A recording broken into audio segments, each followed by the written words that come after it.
I think that people have an unhealthy obsession with fame. Oh, really? Yeah, I mean, people must spend millions on these magazines like Heat and OK and Hello. Sure. And for what? Just to look at the baby pictures and wedding snaps of people that they don't even know. It's just bizarre. But they do know them. Or at least they feel like they know them. These people spend hours on your screens at home through the magic of television. It's not that bizarre to think that you have a connection with them. It's a bit strange to me. Well, fame is a fickle food. And what about Cronenberg's new take on the famous? What did you think about that? Still bizarre, but that's to be expected from Cronenberg, the master of the body horror. But this isn't a body horror film at all. Not really, but it isn't any less horrific. Only this time, the horror comes from just how vacuous and narcissistic the film characters are. There are some rather grotesque people. It's a very acerbic view of Hollywood. The perspective that Cronenberg and writer Bruce Wagner take on Hollywood is that it's full of these incestuous, drug-addled, nepotistic people who celebrate the deaths of children and only care about their own careers. Needless to say, it's not a pleasant picture to paint. It certainly isn't, but it does make for excellent satire. The targets of Cronenberg's film, although ghastly, are not that far from the realms of plausibility.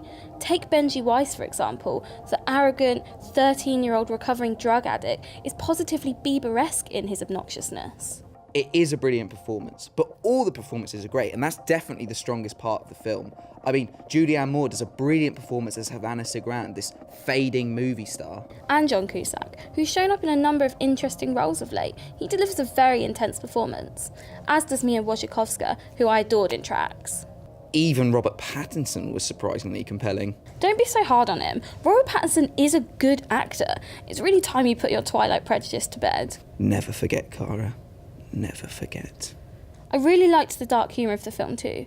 I found myself laughing at these absolutely horrific moments and these deeply ironic, inane comments made by the characters. It was really my sort of humour, and there were a lot of really good dramatic moments in it as well. And a lot of the film I really liked, but there were some bits that I wasn't so sure on.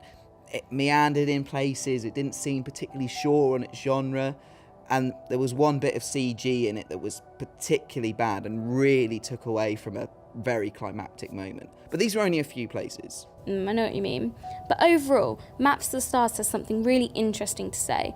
It's a very well-performed, well-written satire about the seedy underbelly of the industry and the dark side of the glossy images projected by the famous people who inhabit that world. Cronenberg sees it as a brutal and unforgiving business, and his film reflects that.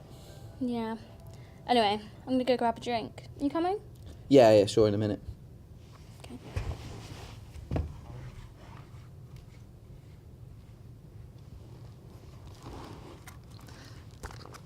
Oh, Jen, what have you got yourself into?